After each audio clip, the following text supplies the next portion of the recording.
Alhamdulillah, wassalatu wassalamu ala rasulillah. Assalamualaikum warahmatullahi wabarakatuh.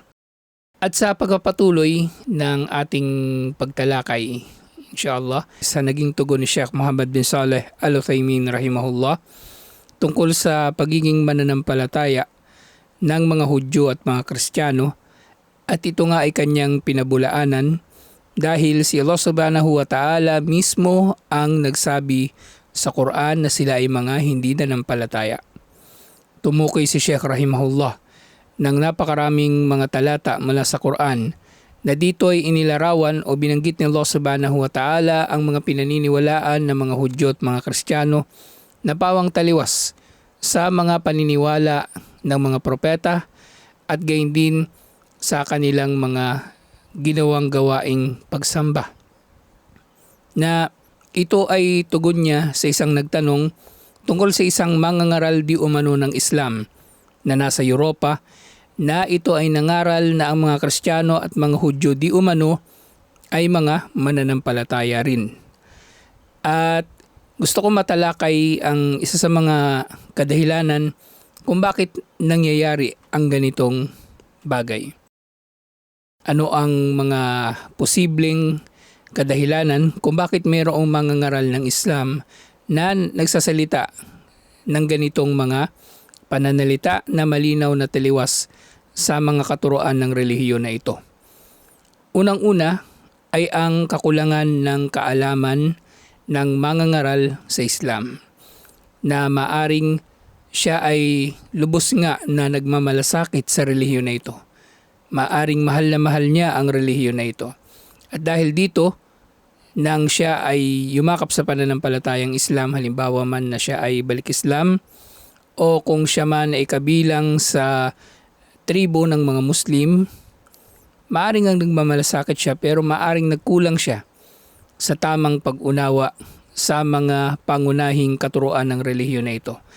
At bilang mga mangangaral ng Islam, unang obligasyon, kahit hindi mangangaral ng Islam, unang obligasyon ng sinumang Muslim ang pag-aralan ang relihiyon na ito.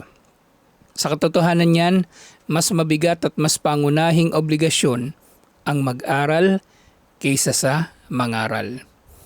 Na madalas ay nagtataka ako sa ilang mga nagtatanong sa akin o kaya ay merong hinihiling na bigyan daw sila ng kopya ng khutbah dahil hindi raw sila marunong, at ito ay ibibigay nila sa kanilang mga masjid o moske.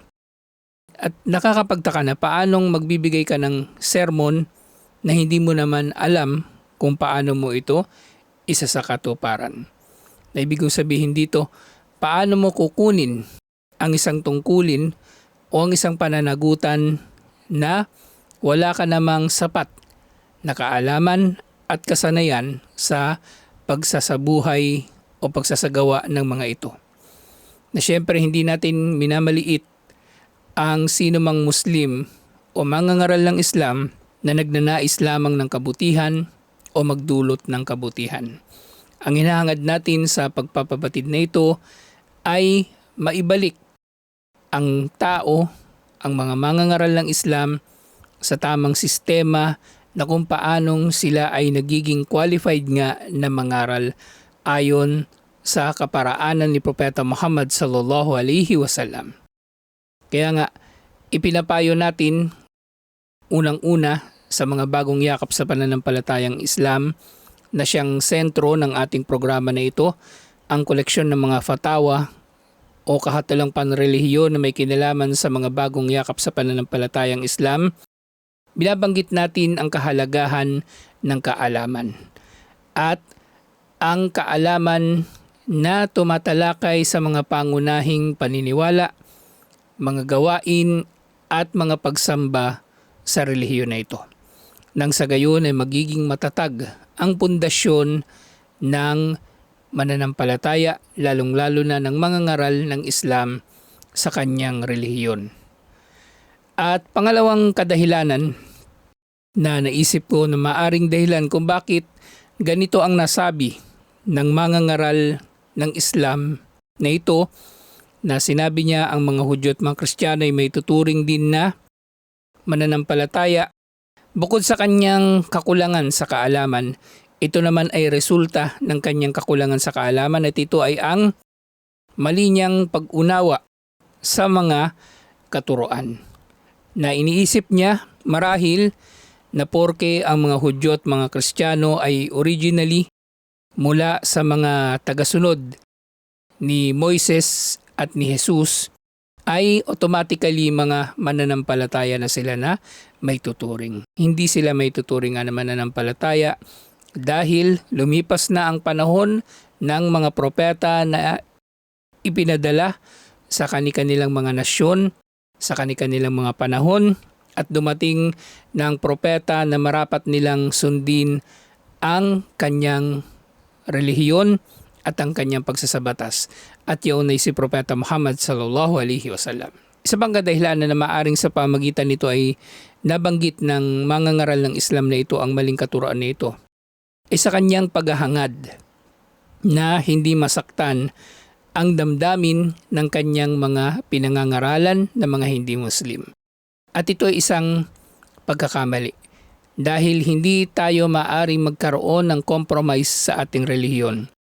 Kung ano ang mga paninindigan ng relihiyon na ito ay dapat na maging paninindigan din natin bilang mga Muslim, bilang mga individual na Muslim at bilang mangangaral ng Islam higit sa lahat.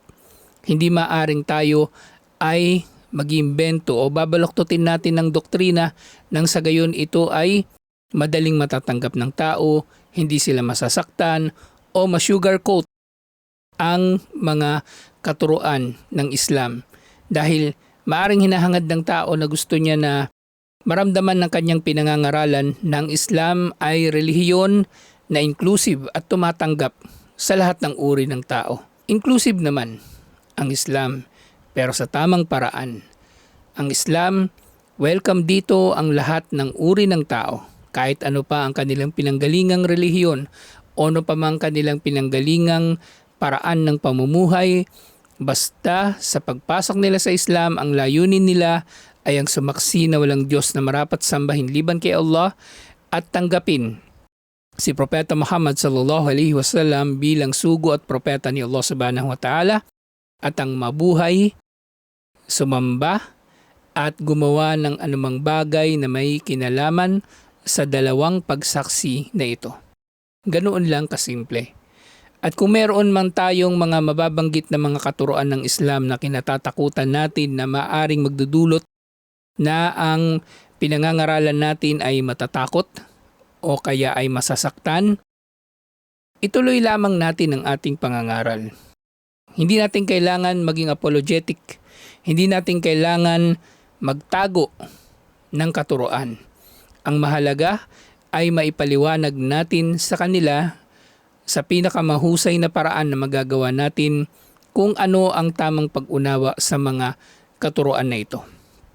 Katulad halimbawa doon sa nakalipas na episode ay tinalakay natin na totoo nga na mayroong parusang kamatayan na itinakda si Propeta Muhammad sallallahu alaihi wasallam para sa mga tumalikod sa Islam.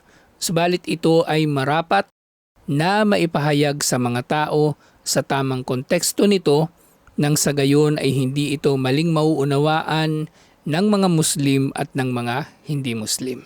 At gayon din, isa sa mga dahilan marahil kung bakit nasabi ng tao na yaon ang sinabi niya na mananampalataya rin daw ang mga Hudyo at mga Kristiyano ay maaring siya ay merong mga material na hinahangad sa kanyang pangangaral. Hindi natin alam at ito ay spekulasyon lamang. Maaring siya ay ginagamit ng mga kalaban ng Islam nang sa gayon ay magdulot ng kaguluhan o kalituhan sa hanay ng mga Muslim. At gayon din, maaari rin naman na dahilan nito ang kanyang pagmamalaki na dulot ng kanyang kawalan ng kaalaman. Na siya ay hindi nag-aral ng kanyang relihiyon dahil siya ay nagmamalaki o nag-aakala na sapat na ang kanyang kaalaman at gayon nga sa kanyang pangangaral inakala niya na tama na ang kanyang paniniwala kaya hindi na siya nagdagdag pa ng kaalaman at nagtiyak sa mga bagay-bagay na ipinangangaral niya sa mga tao. Kaya nga, si Sheikh Al-Uthaymin rahimahullah ay ilang ulit niyang tinukoy na marapat ng tao na ito ay magbabalik loob kay Allah subhanahu wa ta'ala. Tinukoy ni Sheikh rahimahullah ang isang aya sa Quran o isang talata na sinabi ni Allah subhanahu wa ta'ala, "Wa rahmati wasi'at kulla shay'", na ang habag daw ni Allah subhanahu wa ta'ala ay sumasaklaw sa lahat ng bagay. "Fasa'aktubuha lilladhina yattaquna wa yu'tuna zakata walladhina hum biayatina yu'minun." At ito ay itatalaga namin, ang habag na ito ay itatalaga namin sa mga may takot, nagbayad ng obligadong kawanggawa, at silang sa mga talata ni Allah subhanahu wa ta'ala o kanyang mga tanda ay nanampalataya. At tinukoy din niya ang iba pang bahagi ng talata na ito na natalakay na natin doon sa nakalipas nating episode. Pero mag-focus tayo sa talata na ito sa Quran, na sinabi ni Allah subhanahu wa ta'ala na ang kanyang habag ay sumasaklaw sa lahat ng bagay. Ibig sabihin, si Allah subhanahu wa ta'ala, ang kanyang habag dito sa mundo ay natatanggap ng lahat. Mananampalataya man o hindi mananampalataya, nakatatanggap tayo pare-pareho ng biyaya mula kay Allah subhanahu wa ta'ala. Nakatatanggap tayo pare-pareho ng panustos mula kay Allah subhanahu wa ta'ala. At minsan pa nga ay mas nabibigyan ng panustos o biyaya na material ang mga hindi nanampalataya kaysa sa mga Muslim. Kaya makita natin na maraming mga hindi nanampalataya ang mas mayaman kaysa sa mga Muslim. Pero syempre hindi nga ito ang sukatan ng tagumpay dito sa mundo at lalong-lalo na sa kabilang buhay. Ang tagumpay ng tao sa mundo ay hindi masusukat sa pamagitan ng anumang material na bagay na kanyang nakamit sa mundo.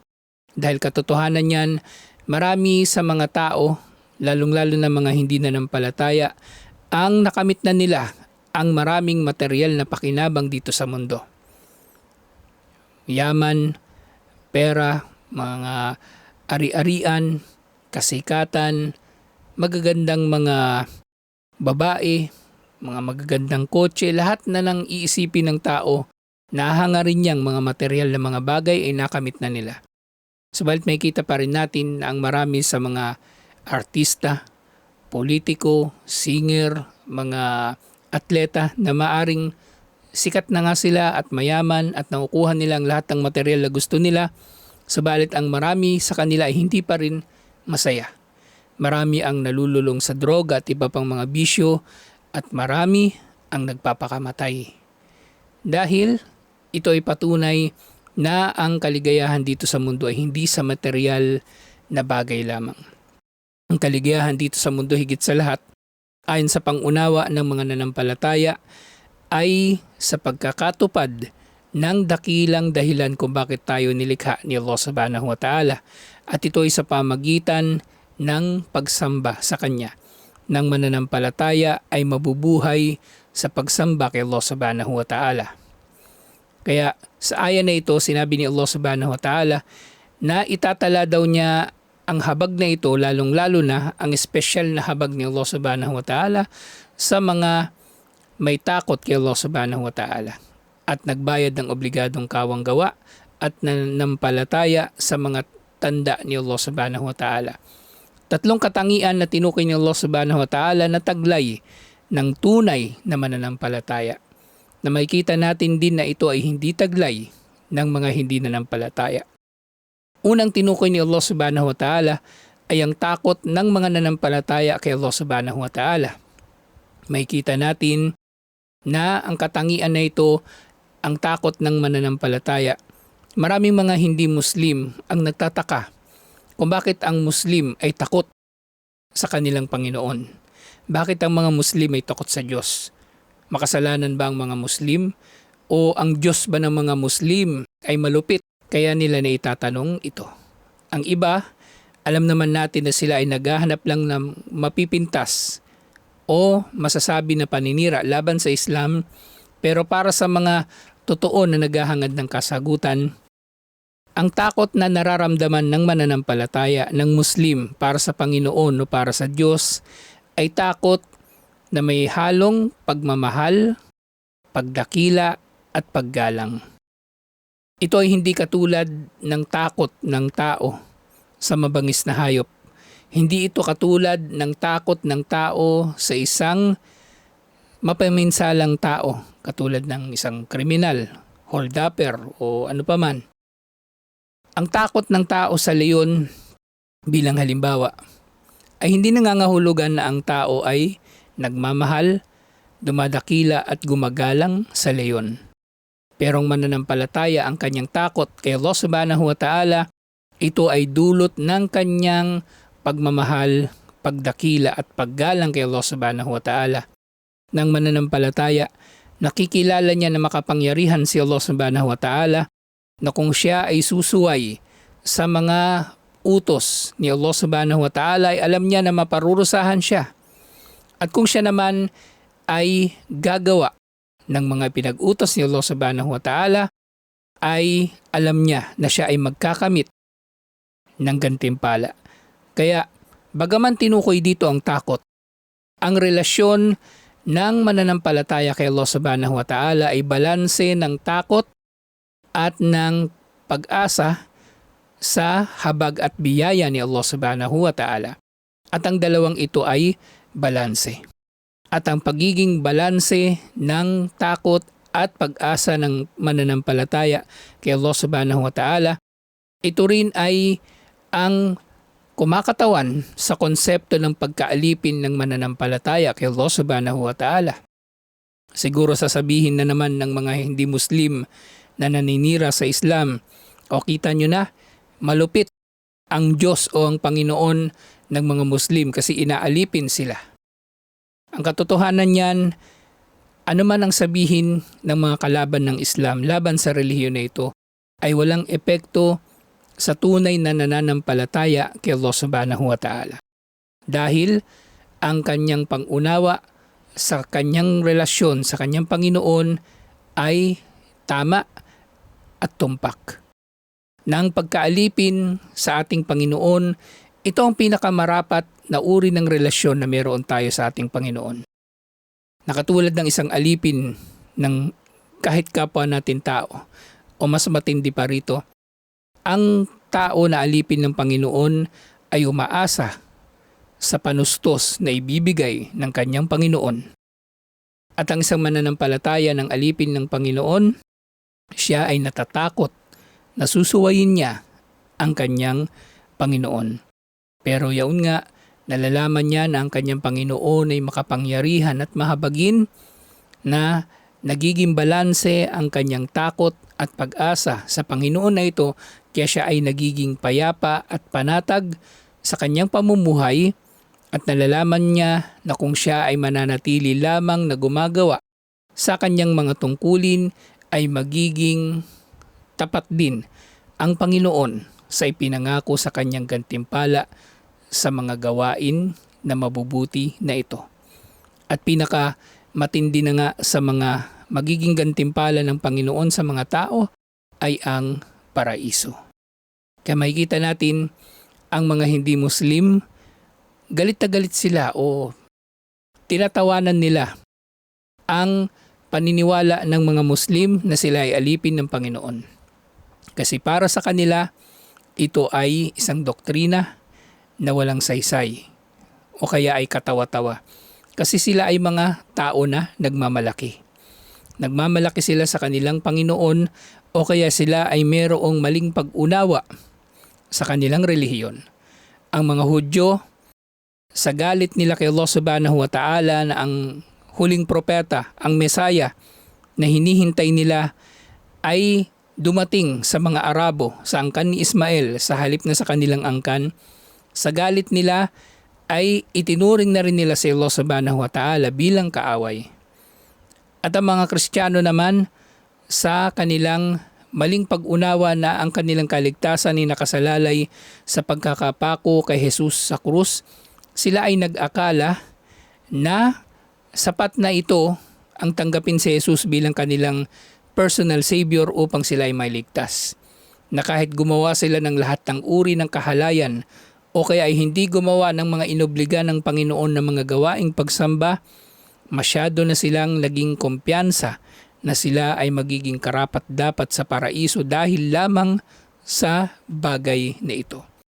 Pero syempre, ang Panginoon ay makatarungan. Iniisip ba ninyo na kayo ay magiging katulad ng mga Muslim na sumasamba ng pinaka-taimtim na pagsamba ilang beses araw-araw o mas mahigit pa?